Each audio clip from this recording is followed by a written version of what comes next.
The blood-red sea water bathes the corpse-strewn beaches. Explosions everywhere stunned the troops, firebombs and a hail of machine gun fire fueled total chaos. This was just a part of the hell that the soldiers who participated in the Normandy landings, the largest amphibious assault ever mounted, had to experience. The fighting for the French coast was fierce and truly deadly for men on both sides, who were battling to define the course of the greatest war known to man, but also, and above all, to save their own lives. That June 6, 1944 marked a before and after in World War II.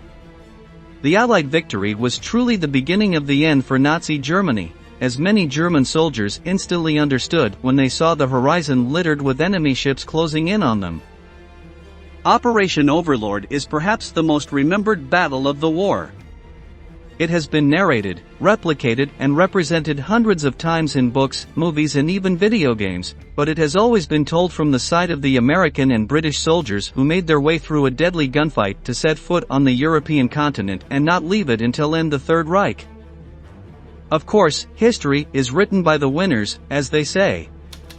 But how was the Allied landing in Normandy experienced from the coast? How was D-Day for German soldiers? But before continuing, we want to introduce you to our new channel, Military Might. Here we'll explore the extraordinary world of the armed forces, armored vehicles, weapons of mass destruction and the most important military conflicts of today. You'll find the link to subscribe in the description of the video and in the first comment. Are you ready?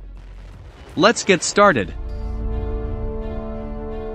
To say that the landing on June 6 took the Germans by surprise would be a serious mistake. Rather, they prepared for years in anticipation of the Allied amphibious attack.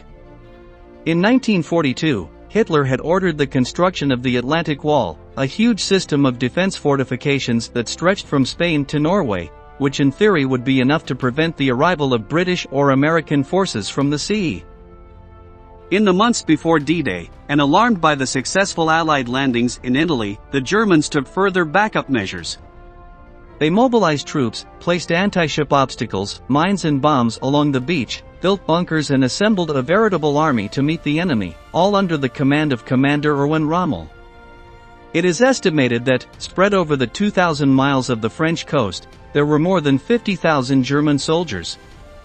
Before the invasion, Rommel was certain that if the Allies dared to attack them, they would quickly drive them back into the ocean. However, the German troops were far from in the best of conditions. The soldiers located in France were not the strongest.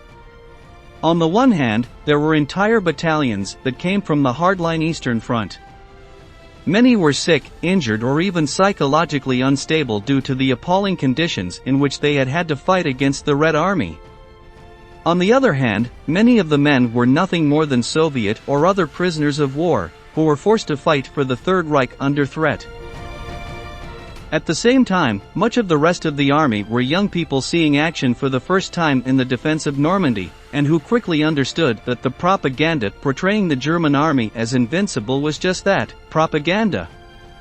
Although conditions in France were much friendlier than in the East, there was an aura of fatalism among German soldiers, especially among the young who saw the effects of the war on their peers and anticipated defeat. Rommel foresaw that the attack would be in Normandy, since the beach conditions were similar to those in Italy. To defend it, he asked Hitler to increase the panzer divisions so that he could use the tanks to launch an attack on ships as they approached the beach. In addition, this way he could generate counterattacks if necessary. However, the Führer refused, since he needed those divisions in the east and believed that the Atlantic Wall would be enough to repel the Americans, a serious mistake that essentially sealed his own fate. That June 6 was cloudy and with an intense fog. The German soldiers waited for the morning to pass, wishing like every day that the enemy did not appear. As the mist cleared, the image they saw confirmed their greatest fears. The sea was riddled with an immense number of enemy ships, closing in on them. The effect of fear manifested itself differently in each soldier, but everyone felt it. Many began to tremble, others suffered stomach pains, retching or vomiting. The battle they never wanted to come, had come. However, there was almost no time to prepare. Immediately afterwards, a heavy hail of artillery shells and rockets began, as the young German soldiers tried to take cover. But the worst thing was not the rockets or the projectiles, but what they brought inside, a liquid that detonated with a strong and intense flame. The smell of gasoline and glue filled the German ranks, the flames clinging to the soldiers as they struggled uselessly to put them out. A large number died in that first instant, incinerated, while others were riddled with enemy fire. Death could come from anywhere, even more so when the Allied soldiers began to disembark. As is well known, there were 5 landings on different beaches. While the Utah, Gold and Sword beaches were simple and without much resistance, the Canadian landing at Juno Beach was more complex.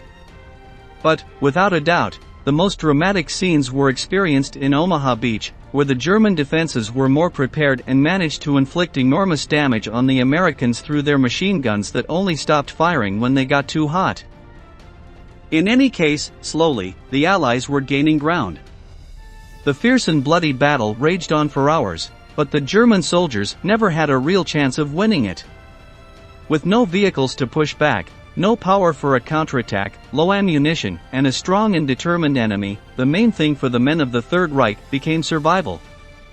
Some of the foreigners attacked their generals, while many others surrendered with absolute ease. Some fought to the death, just as Hitler preached. Finally, the landing in Normandy left more than 9,000 dead Germans and 10,000 dead Allies. Many German soldiers were captured and taken prisoner, which was a real relief to them. They had seen death so closely, in such a violent way, that they did not expect to get out of there alive. However, the greatest relief was that the battle was over, although the horrific images of Normandy would accompany the soldiers of both sides for the rest of their days. Although in general much emphasis is placed on the bravery and heroism of the Allied troops, which of course played an important role, the reality is that the poor preparation of the German generals and the poor conditions of their young, inexperienced or wounded soldiers were also essential to understand the outcome of one of the most important battles of World War II and, in turn, of the history of mankind. We come to the end of the video and we want to ask you, what do you think was the reason why the Allies overwhelmed the Germans? Leave your answer in the comment box below and don't forget to subscribe to our channel to learn about many more military events that left their mark on history. Thank you very much for joining us until the end, and stay tuned for our next video.